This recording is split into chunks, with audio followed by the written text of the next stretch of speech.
how are you all? I hope you all are doing good. Today we are going to study fuel and adventure.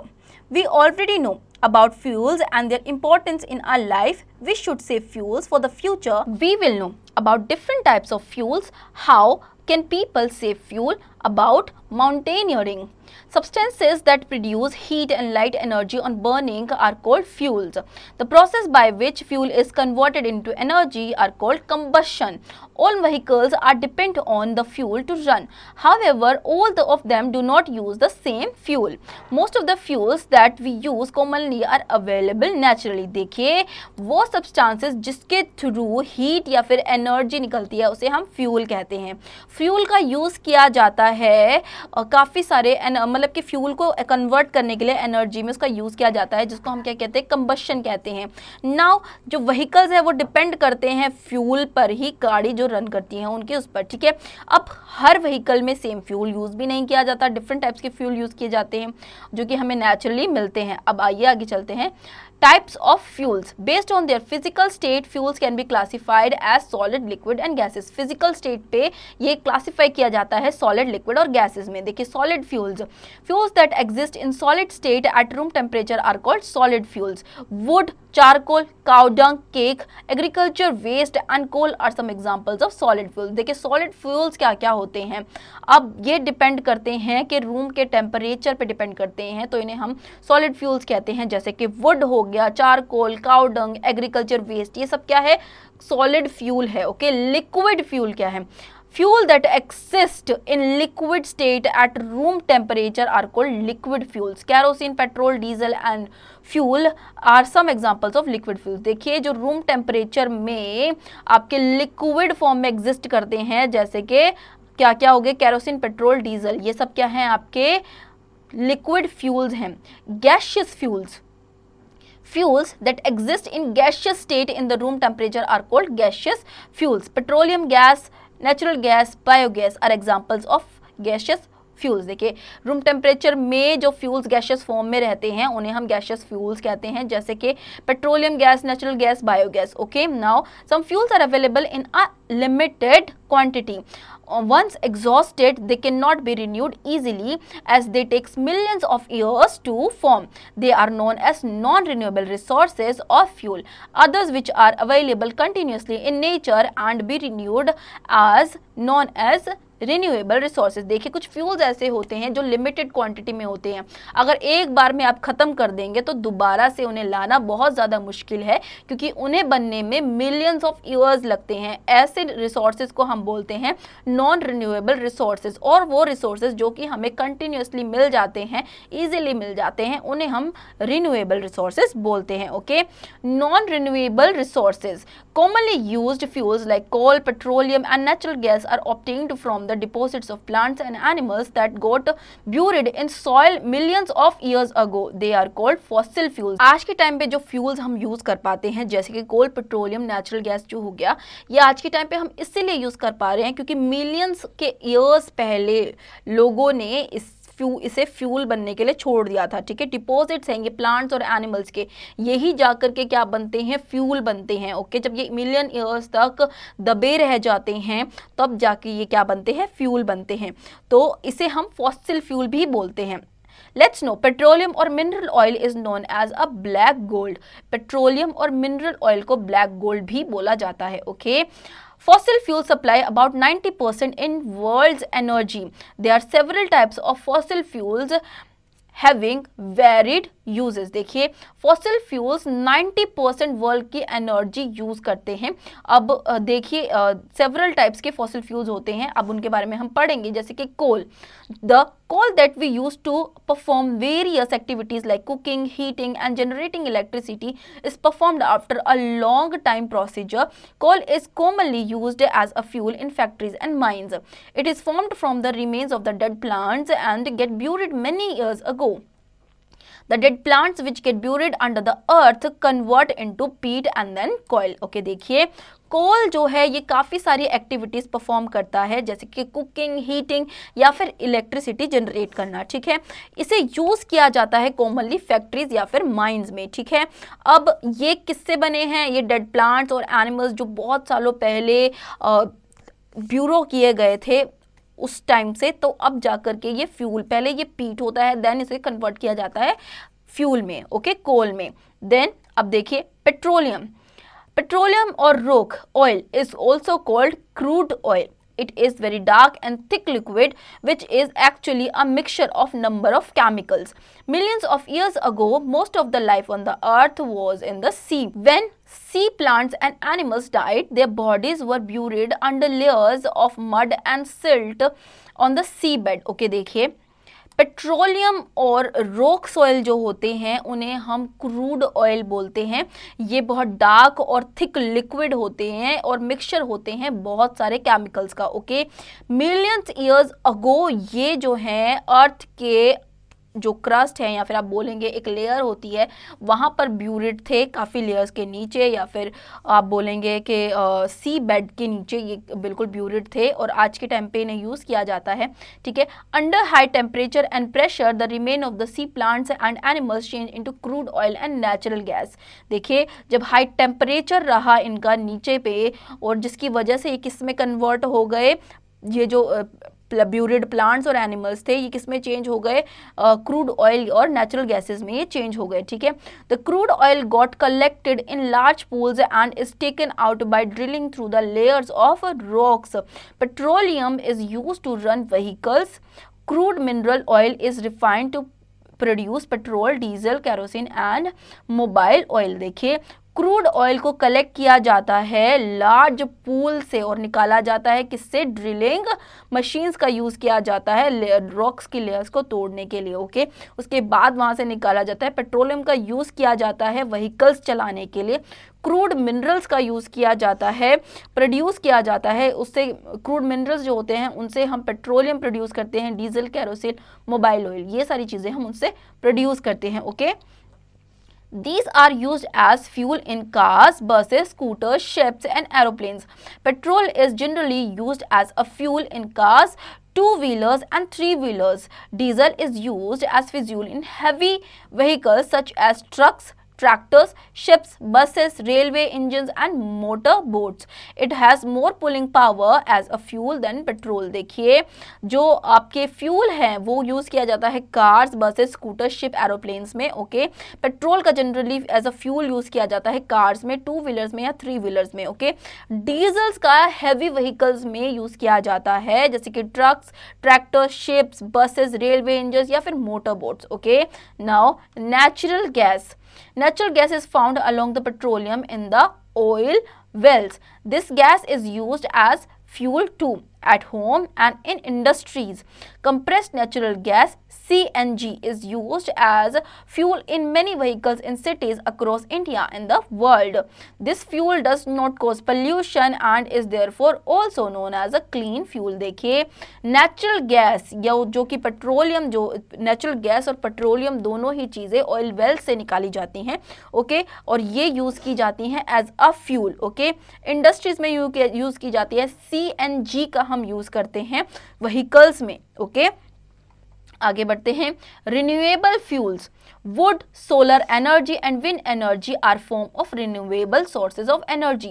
These are called renewable because they are found in abundant quantity and can be replenished. देखिए जो solar energy है, would है या wind energy है, इन्हें हम renewable sources कहते हैं क्योंकि इन्हें हम रिन्यू कर सकते हैं, ये अबेंडेंट क्वांटिटी में हमारे पास होती है। Okay, we get wood from trees, biodiesel is obtained from plant and animals matter. देखिए वुड हमें ट्रीज से मिल जाते हैं और जो आपका बायोडीजल है वो प्लांट और एनिमल से मिल जाता है। It is used as fuel in many vehicles. Bio alcohol is a form of alcohol obtained from animals and plant matter. देखिए जो फ्यूल हम जो होता है ये काफ़ी सारे व्हीकल्स में यूज़ करते हैं और बायो अल्कोहल जो है ये एक अल्कोहल का ही फॉर्म होता है और ये एनिमल्स और प्लांट मैटर से ही ऑब्टेन किया जाता है। ओके, आगे बढ़ते हैं। Pause to do. Visit a petrol pump and collect the related information to fill the table. How much oil, scooter, bike, car, tractor. How much petrol or diesel can be filled at a time. How far can it go in 1 liter of petrol or diesel. ये आप खुद से करेंगे। Save fuel. As most commonly used fuels are obtained from non-renewable resources, this is because once these sources are exhausted, it would be extremely difficult to carry on our daily activities because of our dependence on them. Most fuels are immensely harmful to our environment as they cause pollution. Therefore, we should cut down our dependency on them as much as possible. Some steps that we can take to save fuel are given below. देखिए, सबसे ज़्यादा fuels हम use करते हैं ये जो हम renewable resources होते हैं, ठीक है, नॉन रिन्यूएबल रिसोर्सेज का हम सबसे ज़्यादा यूज़ करते हैं और ये जो है ये दोबारा से जल्दी से बन भी नहीं सकते हैं, इसीलिए हमें इनका सबसे कम यूज़ करना चाहिए, जितना कम हो सके उतना कम। ओके, तो क्योंकि बहुत ज़्यादा डिफ़िकल्ट आ सकती है हमारी लाइफ में, डेली एक्टिविटीज़ में डिफ़िकल्टीज आ सकती हैं। ओके, अब कुछ स्टेप्स है कि हम इससे फ्यूल को किस तरीके से सेव कर सकते हैं, जैसे कि for short distances use bicycles rather than going by other vehicles that run on fuel, try to pool car wherever possible, put off the car engine at red light, use eco friendly fuels, use public transport like metros and buses, get the pollution level of your vehicle checked at regular intervals। देखिए, छोटे distances के लिए आप cars use ना करें, bicycle का use करें या फिर बाय फुट जाएं उस जगह पे।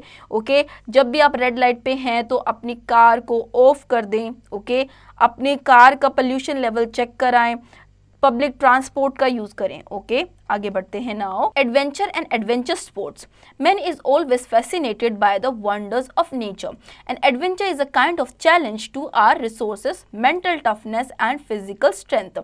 दस as adventure is a physical activity which involves risk, danger, excitement and uncertain experiences. A person who undertakes an adventure is called an adventurer. Okay, देखिए, मैन जो है वो हमेशा जो नेचर है, हमारे वंडर्स हैं हमारे नेचर के, उससे फैसिनेटेड रहे हैं। ओके, और सबको मन करता है कि फिजिकल स्ट्रेंथ बनी रहे और हम एडवेंचर्स पे जाएं। ठीक है, एडवेंचर एक फिजिकल एक्टिविटी ही होती है जिसमें इन्वॉल्व होता है रिस्क, डेंजर, एक्साइटमेंट और बहुत सारे एक्सपीरियंसेस। ओके, और इसको एक पर्सन जो एडवेंचर करता है उसे हम एडवेंचरर कहते हैं। Okay, adventure sports and adventure tourism have become popular these days. Some of the popular adventure sports include bungee jumping, scuba diving, paragliding, river rafting, hot air ballooning and rock climbing. Adventure tourism involves traveling to remote and unknown areas. This includes trekking and mountaineering. देखिए, जो adventure sports होते हैं या फिर adventure tourism होता है, इसमें ये बहुत ज़्यादा पॉपुलर हो गया है आज के दिनों में। ये इंक्लूड करता है जैसे कि बंजी जंपिंग हो गया, scuba diving, paragliding, river rafting, hot air ballooning, okay, then rock climbing. ये सब क्या है, एडवेंचर्स ही होते हैं जो लोग करते हैं। ट्रैकिंग और माउंटेनियरिंग भी एडवेंचर्स ही होते हैं। Okay, now mountaineering, the sport of activity of climbing mountains is called mountaineering. Those who climb mountains for adventure is called mountaineers. It has always been one of the man's favorite adventure tourism. Every year, many climbers climb the most difficult mountains all around the world. Scaling a mountain peak gives a sense of victory. Okay, देखिए, जो लोग mountain को climb करते हैं उसे mountaineering कहते हैं और जो मेनली यही काम करते हैं उन्हें माउंटेनियर्स कहते हैं। ओके, तो ये बहुत ही ज़्यादा फेवरेट स्पोर्ट्स है मैन का आज के टाइम पे। ओके, लोगों को बहुत ज़्यादा पसंद है। Now, the 8,848 meters high Mount Everest lies in the Himalayas mountains, is the highest peak in the world. Many mountaineers dream of scaling its peak, but it was Sir Edmund Hillary and Tenzing Norgay who were the first to reach the top of the peak on 29 May in 1953. देखिए, जो सबसे world की highest peak है वो mount Everest है जो कि हिमालयास में है। ओके, बहुत सारे माउंटेनियर्स ने ये ड्रीम किया था कि वो वहाँ तक पहुँचेंगे, लेकिन सिर्फ 2 माउंटेनियर्स जो हैं वहाँ तक पहुँच पाए हैं। शुरू में जो सबसे पहले जो 2 थे वो थे, कौन कौन थे, sir Edmund Hillary and Tenzing Norgay. ये लोग पहुँचे थे 29 मई 1953 में और उसके बाद कई सारे लोग हैं जो गए हैं। Okay, now Bachendri Pal was the first Indian women to climb climb Mount Everest in 1984. Prior to this, she also climbed the Gangotri and Rudragariska peaks. While climbing, she suffered head injuries at the height of 24,000 feet. All her group members headed back, but she tracked hard. India is proud to have a courageous women like her. Okay, देखिए पेशेंद्री पाल जो है ये पहली women थी जिन्होंने mount Everest की चढ़ाई की थी और 1984 में इन्होंने की थी। उसके बाद इन्होंने कंटिन्यू किया जब इन्होंने गंगोत्री और रुद्रगारिस्का की पीक्स को भी पार किया है। ओके, तो जब ये हाइट पे पहुंच रही थी क्लाइंब करते हुए 24,000 की फीट पे इनकी हेड में इंजरी भी आई थी। इनके जो ग्रुप मेंबर्स थे वो वापस चले गए थे, लेकिन इन्होंने कंटिन्यू किया था। तो ये पहली ऐसी विमेन है। Okay, now mountain expeditions training. In order to overcome the challenges faced by climbing, the mountaineers are physically and mentally trained. In India, the Himalayas Mountaineering Institute in Darjeeling and the Nehru Institute of Mountaineering in Uttarakhand provide training to aspiring mountaineers. Okay, जो भी challenges आते हैं mountaineering करते हुए, जैसे कि आपके physical या फिर मेंटली ट्रेन चीज़ें होती हैं, ये सब पूरी करने के लिए इंडिया में इस टाइप के ट्रेनिंग सेंटर्स खोले गए हैं। जैसे कि हिमालयन माउंटेनियरिंग इंस्टीट्यूट जो है वो दार्जिलिंग में खुला है, वहीं नेहरू इंस्टीट्यूट जो है वो उत्तराक्षी में खुला है। Okay, now team spirit. The spirit of mountaineering trains a person to be physically and mentally strong and helps to develop discipline, humility, courage and self-confidence. Mountain climbing requires courage, strength, stamina, experience and technical ability. Team spirit जो होता है वो एक person को physical और mentally fit बनाता है, strong बनाता है। ओके, अब आपको क्लाइंब करने के लिए बहुत सारी चीज़ें चाहिए होती है, जैसे कि करेज हो गया, स्ट्रेंथ हो गया, स्टैमिना, एक्सपीरियंस, टेक्निकल एबिलिटीज़, ये बहुत सारी चीज़ें हो गई। ये सब चीज़ों को एनकरेज करता है team spirit. Okay, challenges. While the mountaineers experience adventure, they have to face various challenges to scale the peak of the mountain. Some of them are listed below. Mountains are generally of two types. They are rocky and snow-clad. Mountaineers may come across dangers like loose rocks और ice blocks falling on them while climbing the mountains. देखिए, जो mountaineers होते हैं वो adventures को experience करते हैं। Okay, और बहुत सारे चैलेंजेस को भी उन्हें देखना पड़ता है। जैसे कि माउंटेन्स जो होते हैं वो बेसिकली टू टाइप्स के होते हैं, एक रॉकी हो गया और एक आपका स्नो क्लैड हो गया। तो माउंटेनियर्स को काफ़ी सारी डेंजरस सिचुएशन से होके गुजरना होता है। Okay, the risk of slipping down is more on slippery surface of rocks and smooth snow.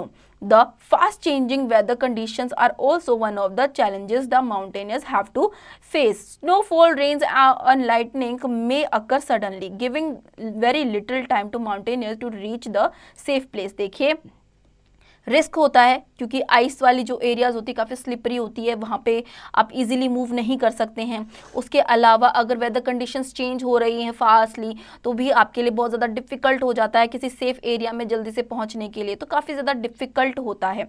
Okay, oxygen level reduces at high altitudes which causes breathlessness and tiredness. The mountaineers generally carry oxygen cylinders with them to climb up the mountains. देखिए, oxygen level decrease होता जाता है जैसे जैसे आप high position पे जाते हैं। ओके, तो इसीलिए माउंटेनियर्स जो होते हैं वो ऑक्सीजन सिलेंडर लेके अपने साथ चलते हैं माउंटेन्स में। Okay, climbing equipments. Mountaineers require the following climbing equipments to carry while climbing up. Okay, climb करते हुए उन्हें कुछ क्लाइंबिंग इक्विपमेंट्स की ज़रूरत पड़ती है, जैसे कि nylon rope is use for climbing and aluminium ladder is use for crossing wide gaps on ice. देखिए, नायलॉन रोप की ज़रूरत पड़ती है, एल्यूमिनियम लेडर की ज़रूरत पड़ती है आइस को कवर करने के लिए, उससे ऊपर चढ़ने के लिए, ओके, क्रॉस करने के लिए। A harness is use for attaching rope to a person. Harness का यूज किया जाता है एक पर्सन से रोप को अटैच करने के लिए। Special climbing boots called crampon and ice axe is used for digging and breaking ice. Helmet to protect head from the falling rocks और pebbles. Oxygen cylinders are used at higher altitudes. देखिए, crampons boots होते हैं, ये use किए जाते हैं, easily slip नहीं होते इनसे। ओके, आइस एक्स का यूज़ किया जाता है आइस को ब्रेक करने के लिए, हेलमेट आपके हेड को प्रोटेक्ट करने के लिए, देन अगेन ऑक्सीजन सिलेंडर आप यूज़ करते हैं। Okay, some other things that are mountaineers need to carry the light weight thermal clothing, waterproof jacket, torch, first aid kit, light weight thermal gloves, emergency food etcetera. देखिए कुछ और चीज़ें जैसे कि क्या क्या, thermal clothing, waterproof jacket, torch, first aid kit, light weighting thermal gloves और light weight के ही कपड़े। ओके, नाउ आगे बढ़ते हैं। Sum up, fuel is used for many machines and other appliances. Fossil fuels supply about 90% of the world's energy. As most commonly used fuels are obtained from non-renewable resources, they should be used with care.